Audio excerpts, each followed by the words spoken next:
Assalamu alaikum warahmatullahi wabarakatuh.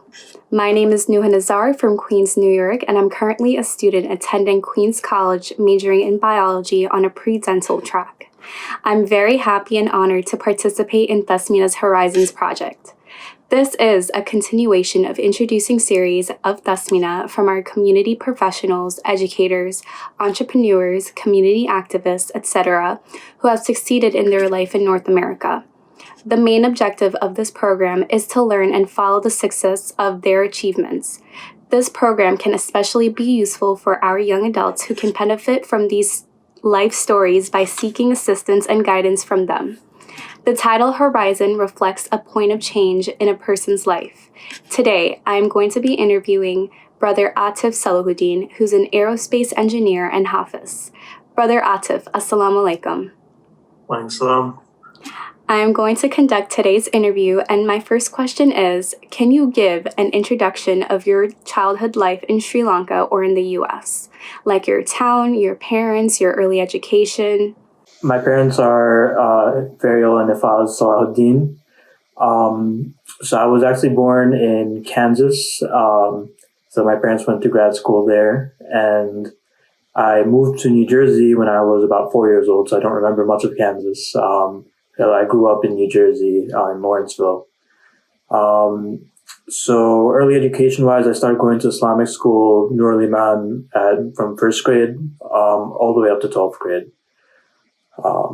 So alhamdulillah, I really enjoyed like math and science specifically, even from a young age. Okay. Is there any way your family or the community has contributed to your life? Any role models that you followed through?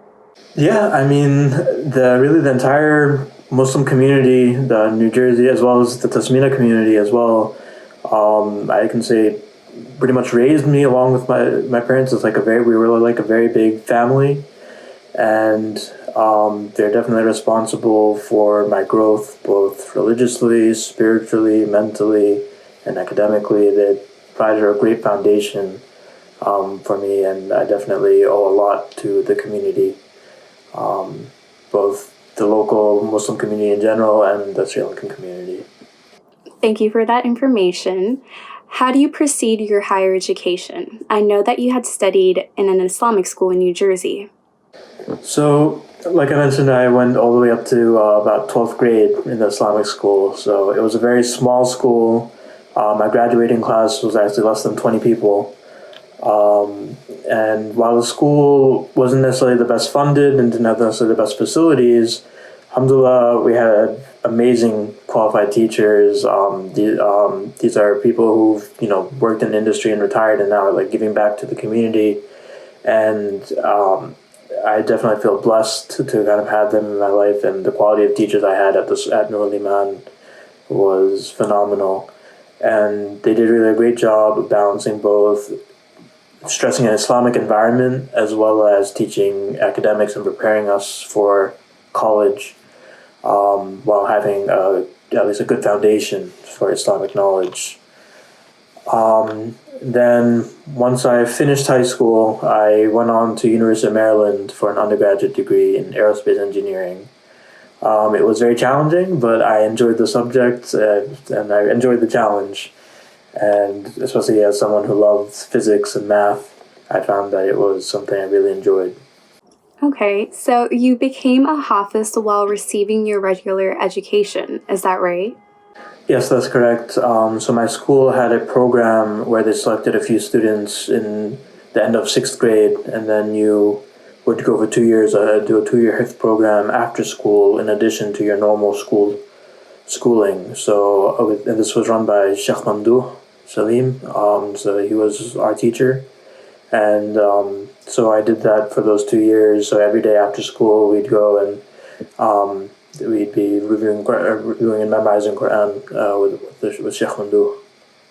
So again, very blessed to be part of that program as well. I must ask, how are you able to balance both? It was difficult. It was tough. It definitely, you had to sacrifice a bit of social life for being able to play outside as much as the other kids.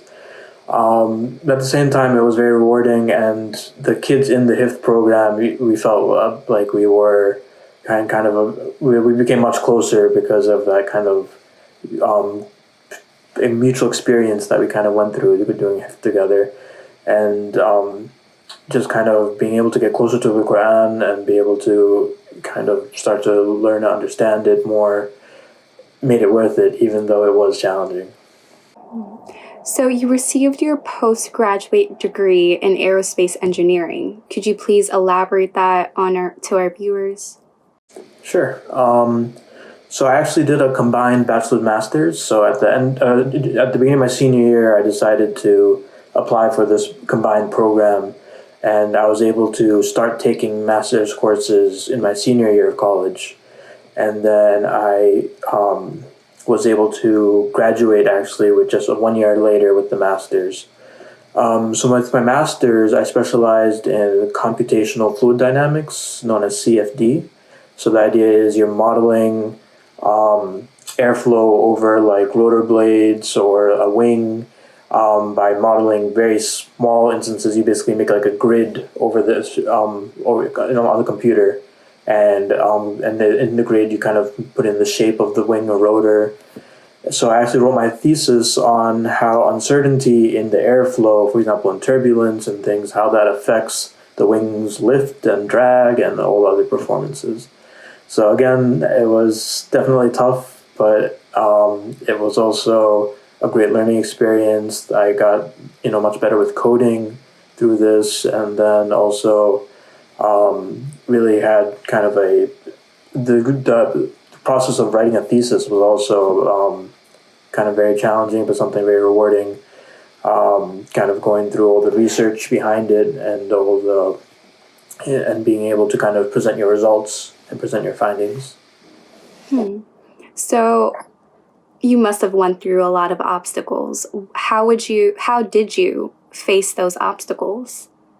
So a lot of it is definitely relying on the support of the community. In the case of for aerospace engineering, I had a lot of other students that we have study groups within my class, and then with my master's, there's older students who are like postdocs and doctoral students who helped me a lot. Anytime I had challenges or problems, they're always a great source of knowledge. And that's something that I've learned, that even in anything in life, there's so many people who are willing to help you and who've gone through the same things that you've gone through. So it really helps to kind of lean on them and to reach out to them. So that's something that I definitely can recommend based on personal experience. What advice would you give to our youth to follow a course like you did for their success?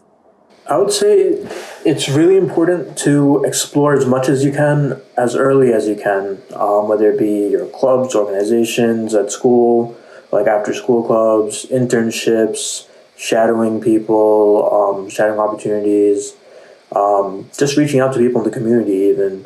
You want to try to find your passion as soon as possible, because a lot of people don't. They never even find it at all. So being able to find something that you enjoy will really help you going forward, because that passion leads to motivation and leads you to excel in your career. I'd also say, like I mentioned before, leaning on the community for support is extremely important. MashaAllah, we have such a huge community, and there's a wealth of knowledge, experience, and skills. Whether you're talking about SAT prep, career advice, applications, just even proofreading an essay for school, there's so many people that can help, and you just have to reach out and they'll be glad to help. So I would definitely recommend that. A follow-up question. How were you able to find your passion? So for me, I've always been obsessed with space since I was a little kid, so that made it a little bit easier. And so, as a kid, I wanted to be an astronaut, and then I was a little bit late to give up that dream, but then I realized if I'm not going to be an astronaut, I can at least work on stuff related to space. So that's how I kind of got into aerospace engineering, and it definitely helped that I enjoyed math and physics as well. So it kind of all dovetailed together to kind of beat my way forward. So I know a lot of people, like, most people, I'd say, you take a lot of time, you have to switch, you're even in college, you're changing majors sometimes, and that's perfectly okay, because what the most important thing is finding what you like. But alhamdulillah, I got very lucky in that I kind of was able to kind of follow through from a young age with the same kind of career path. What were your hobbies? Any sport activities, if any community service? Sure. So in high school, I did soccer, and then I was also in mock trial, model UN, those sort of things. Nowadays, hobby-wise, I love board games, and with the pandemic, I've been going more into online board games. Big football fan. I'm an Indianapolis Colts fan, so I spend a lot of time watching football as well. Shows and movies, going for scenic drives in Shenandoah. Community service-wise, with the pandemic, it's been a bit less, but there have been opportunities through kind of local groups. And then even through TASMiNA, we had a youth group that was doing community service. So I participated in that for a while before I moved away from New Jersey. So yeah, a few different things. Can you explain your social activities, if any? Yeah, so right now there's a couple of Muslim organizations in our area. I live in the DC area, so there's one called Center DC and another one called Make Space. So they have retreats and sessions and programs. So, I mean, right now there's not much going on due to COVID, but it's starting to pick up again. So I'm starting to get more involved in that. In college, I was involved in the MSA. I was also a part of the Aerospace Engineering Professional Society, which was another great resource for help, and I definitely recommend reaching out to professional societies in whatever field you're in when you're there. I also entered a wind turbine competition where we built our own wind turbine and competed, went to New Orleans and competed against other college teams. So that was really enjoyable. In high school, I was a Boy Scout. I actually made it up to Eagle Scout. And then, like I mentioned, mock trial, model UN, model Congress, was on the soccer team. And then I also did a bit of tutoring as well, both in high school and college. How were you able to balance your social life and your education throughout college, throughout high school? Yeah, so I mean, high school, I feel it's a bit easier because there's a lot of things that are structured and a lot of kids are doing the same things. So, but it still can be tough. It can definitely be very tough. And it's definitely about prioritization and kind of making sure that you are doing what you need to do and not slacking off too much. So you definitely need to have the right motivation and be on top of your game, really. In college, there's a saying that you can have 2 out of the 3 things: sleep, academics, or social life. So it definitely, when you're in college, I'm sure you know, it can get very, very tough to balance everything. But it is definitely doable, again, with the same thing, and that's why it's important to kind of start these good habits early in high school, because that way in college you're able to kind of balance everything a bit more and make sure you prioritize everything. But it's tough, like, there will be times where you're sleeping through class because, you're up late working on an essay or something. And, I mean, obviously you don't want to do that. That's definitely not advisable. But it's also important to kind of realize what you have to do versus what you should be doing. But, if you slip up here and there, it's okay. So prioritization is key. Lastly, what advice would you give to our young generation and to our community? So, I mean, as we all know, right now they're difficult times, especially with COVID. A lot of people have become sick. A lot of people, have passed away. So it's very important, I'd say, to kind of really have sabr, patience, and tawakkul, trust in Allah as well. Because it's very easy to kind of get disillusioned, get anxious, and for these things you turn both, first and foremost to Allah and to your religion. But at the same time, you should also make sure you lean on your community for support. And it's also important, I'd say, to reach out even to even like mental health advisors and the counselors and therapists at this time. Like, I'd say not to discount those sort of things. It's really important to make sure you have all the support you need to be able to progress mentally, physically, religiously, spiritually, everything all together. So don't be afraid to reach out.